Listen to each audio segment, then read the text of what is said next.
Well, it's going a bit slow at the moment.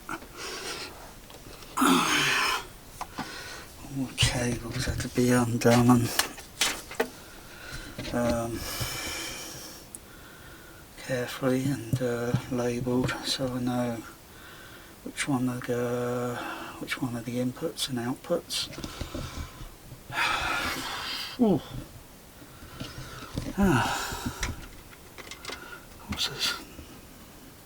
This isn't wired up yet, nothing's wired up on there yet.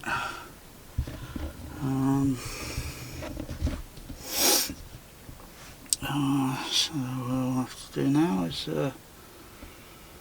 fit the CP200 in, and do some special wiring.